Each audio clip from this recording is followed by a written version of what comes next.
your ankle joint is between your tibia, this is the tibia and the fibula, the foreleg, and this is the talus. Is that okay? Now, when you read in a book that this is a hinge joint, don't believe it.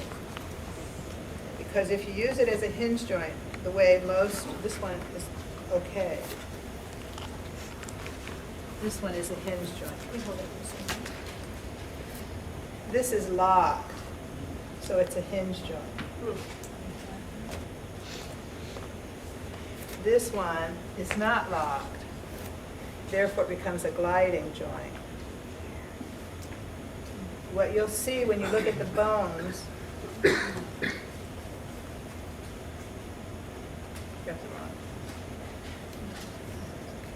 this is a big sliding joint. This is the talus. So the tibia is actually able to glide, not be locked. It's a gliding and sliding joint. That's not in any textbook that I know of, except the one you have. Now, the last one that I'm going to go over this morning is between the heel bone and the ankle bone. There's a joint here that most people are not aware of, unless you're studying. And how do I put it together?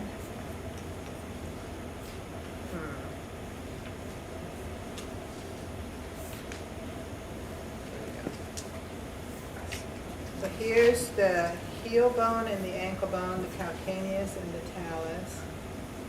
There's a joint here that's pretty, doesn't move very much, but you move a little bit down here and you carry it up to your neck.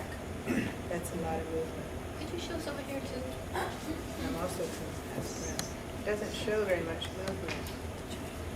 So what direction is your experience? It's mainly flexion and extension. Flexion being forward, bending, and extension being straightening. What I want you to feel, and as you're exploring, is this is your ankle joint, my ankle joint, not yours.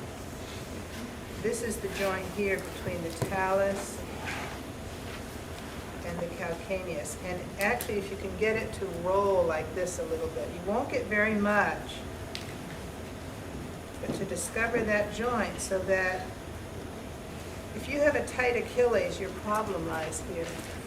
So if you have a student who says, I can't do this because my hamstrings are tight, and therefore I'm destined to never be able to do this, or you might pull your hamstring. I'm sure there are people here who pulled your hamstring. How many people pulled your hamstring? It has to be in this size group.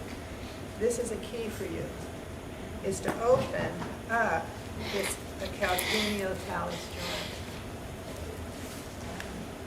joint. And you'll see that it will open up your Achilles, which will open up your hamstring. This is the tibia, here's the talus. You see how this is this is an articulating surface that's not going to be used.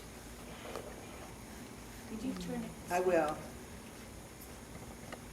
It's just, this end of the tibia is just going to bump into the talus. It's just going to compress. Where, let me show it this way. See how this edge, and also look how far it's coming out. It's just going to jam in here.